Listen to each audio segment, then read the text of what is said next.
Good afternoon. Now, in this chapter, we will discuss about the beam column analysis. Now, the beam column, first of all, we'll see what is the meaning of a beam column element. We know what is meant by beam. Okay, that is separate element beam, we know. A separate element column is also we know. And but what is a beam column? So actually, the beam column is that element in which there is a combined action of beam as well as a column. So as shown in the figure second here in this, so this is a element. We call this particular element as a beam column because it is subjected to lateral loading, just like similar to the loads on a beam, and it is also subjected to axial load, which is a type of load in the column. So in the column, usually predominant load is the axial load. In the case of beam, predominant load is the lateral load.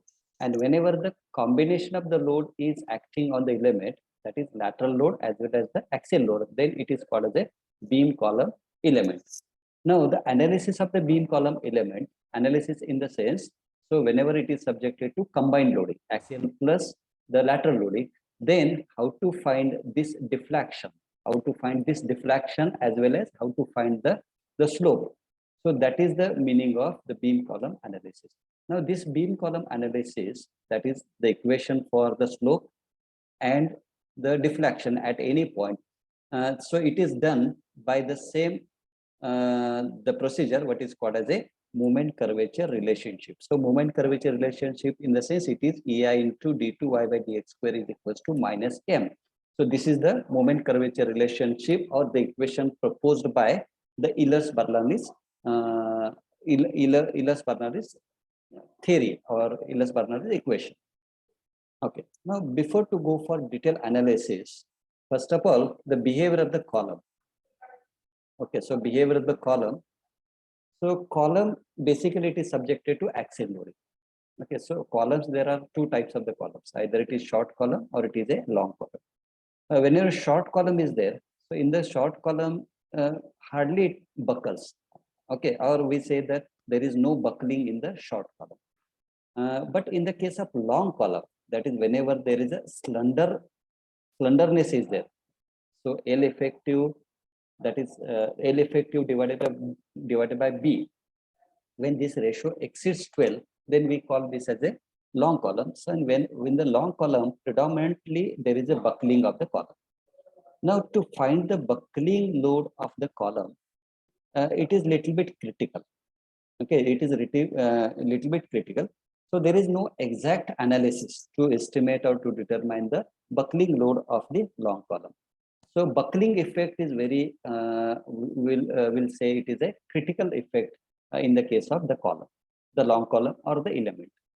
Now, the Leonhard Euler in the 17th century, he proposed one equation, what is called as a Euler's equation, or it is called as a Euler's equation to calculate the buckling load in the column.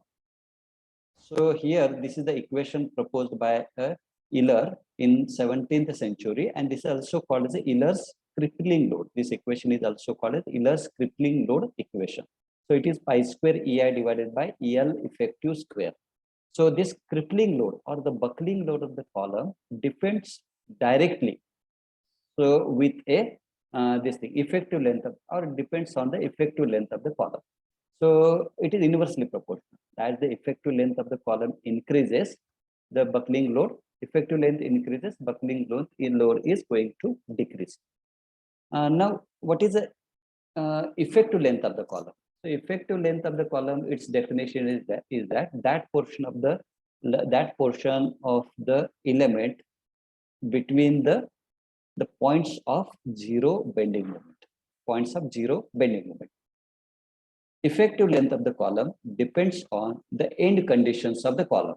So in the first case, first end condition is that both ends of the elements are hinged. So both ends of the elements are hinged, then the effective length of the column is nothing but the unsupported length of the column. So unsupported length of the column is the distance between center to center between the support.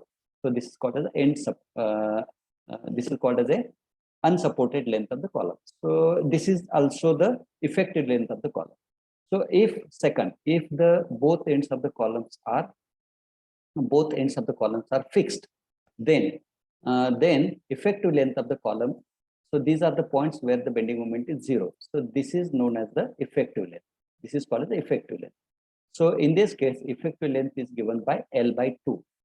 Then third condition is that one end is fixed, other is a hinge. Then effective length of the column, is nothing but it is L divided by root 2. And fourth condition is that one end of the column is fixed and other is free. Then effective length is given by 2L. So already this the equation to calculate effective length is given in IS 456 2000. So, but in short, effective length of the column is very effective parameter, which actually influenced on the crippling load carrying capacity, that is buckling, to calculate the buckling load of the column. Then next is in the beam column analysis. Suppose there is one element which has a support. Any type of the support is there, and it is subjected to some lateral load. Then there will be buckling. Okay, so because of this lateral load, there is a buckling. So this is if this type of loading is there, that is only a gravity load is there, then this particular element we are calling as a beam element. And then we have the equation to calculate this deflection at any point. So there is a analysis already we have studied at the UG level. Similarly, we have the equation to calculate the slope also at any point. Now, in addition to that, if we add one more type of the load, that is a axial load, then this particular type of the element is called as a beam column. So here the element is subjected to lateral load as well as the axial load. Now, whenever we add this particular loading, then there will be further buckling. Of the element. Then, so that is buckling increases. Now, this buckling is the buckling in the beam column element, while as this particular buckling is the buckling in the beam element only. Now we are interested in this particular, in this chapter for this particular curve. Now by using moment curvature relationship, we will see how to get the equation to find this y using moment curvature relationship. Now the first the case we will see, that is first is that whenever it is subjected to only axial loading, then how to deal with how to calculate, what is the equation to calculate this y. So here simply supported beam is there, it is subjected to axial loading. Then according to that is Muller's that is moment curvature relationship. So it is EI into d2y by dx square is equals to minus m.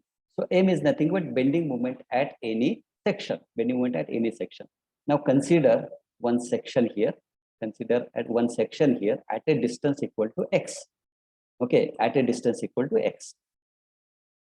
Okay, so what is the bending moment at this particular section? So remember, we are taking the bending moment at this section, and especially with respect to this point. So with respect to this point, take the bending moment. So with respect to this point, the bending moment will be equal to P into y. So this is the bending moment. Okay, so P into y, and this minus sign is from the above equation. So equation becomes EI into d2y by dx equals to minus P into y. Now rearrange the term. That is, take this complete term on the left side. So and divide complete equation by EI. So it will be equal to d2y by dx square plus P divided by EI into y is equals to 0. Then replace the term P divided by EI by k square. Replace this. So equation becomes to now d2y by dx square plus k square y is equal to 0. Now this is a governing differential equation. Of order 2. So therefore this particular curve is of parabolic type. The type of the curve is a parabolic because the order is equals to 2. Second is that its right hand side is equals to 0. So right hand side is equal to 0 in the sense it is a homogeneous differential equation of order 2. And whenever homogeneous differential equation is there, its solution consists of a complementary function. Solution consists of a complementary function, and the nature of the complementary function is this. Okay, so it contains cosine term and sine term. So therefore, solution of this equation is given by y equal to a cos kx plus b sine kx. Then in this, so in the solution equation, there are two constants. Okay, so there are two constants. First is a constant a and second is a constant b. Now the values of these two constants are to be determined from the boundary conditions. So how many boundary conditions required? Two. Since there are two constants are there, so we'll use the two boundary conditions. The first condition is that at x equal to 0, remember x is measured from support A. So at x equal to 0 here, what is deflection? Deflection equal to 0. Now put this boundary condition in this equation. So therefore, we will get the first constant value as a equal to 0. Second boundary condition at x equal to L, that means here at B point. So at x equal to L, again deflection will be equal to 0. So deflection will equal to 0, and therefore substitute this condition here. So this x equal to 0, a already 0. So therefore this term will be 0. This y is equal to 0. So what remains? B sine kx. B sine k into L. Now substitute x equal to L. So B sine kl is equals to 0. So here, okay, so it is B. So B also will be take on the right side. So B term will not be is also equal to 0. So what remains? It is sine kl. Sine kl is equals to 0. Now, what are the different values of theta? What is the different values of this theta? Theta is replaced by kl. So what are the different values of theta at which this condition is satisfied? That is, how many theta values for sine is there where its value is 0? So first value is sine 0, 0. So first angle is this. Next angle is a pi, then 2 pi, 3 pi, 4 pi, and so on. So these are the different values of theta at which sine theta will be equal to 0. So then here, so therefore the buckling modes of the pin-ended column are buckling modes is first now. So this is a column whose both ends are hinge. Both ends are hinge, right? Okay. So first value is say theta equal to pi. Theta equal to pi. So therefore this is the buckling curve. Okay. Second, theta equal to 2 pi. 2 pi in the sense there are two cycles.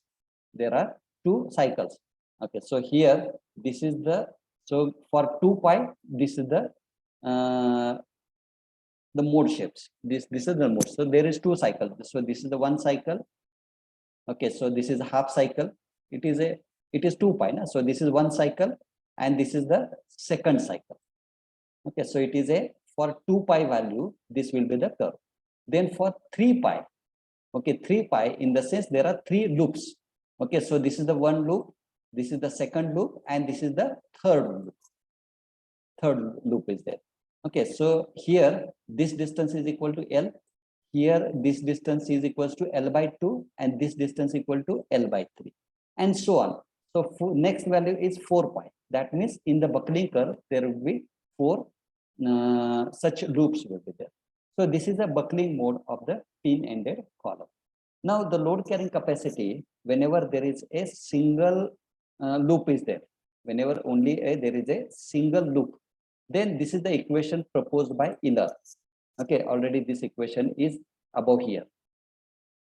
So pi square EI upon LA square, this is for the one loop. This is for one loop. Whenever there are two loops are there, then in this you just replace pi by 2 pi. So it will be equal to 4 pi square, divide the remaining term as it is EI divided by L square. So whenever there are 3 pi, replace pi divided by 3 pi. So it will be equal to 9 pi square EI divided by L square. So this is the equation Euler's crippling load equation to calculate crippling load of a column, of a beam column, we say, whenever there is a three types of the loops are there, three loops are there. Whenever there are two loops are there, this is the equation. Whenever there is a single loop, is this equation.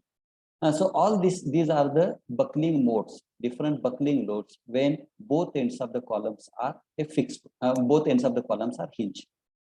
Okay, so this is the end of this analysis. That is whenever the column is subjected to only the axial loading.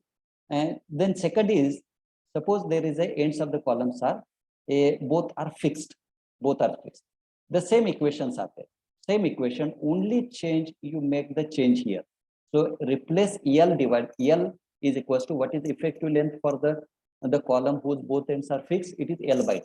So replace L term by L by 2. Okay, if one end is fixed, other is hinged, then again, so we have the equation to for effective, it is equal to L by root 2. So for different end conditions of the beam column, you just replace the term according to whatever the term L is there. Okay, so we will get the buckling load. So this is the first part of the beam column analysis. So next remaining part we will discuss in the next class. Thank you.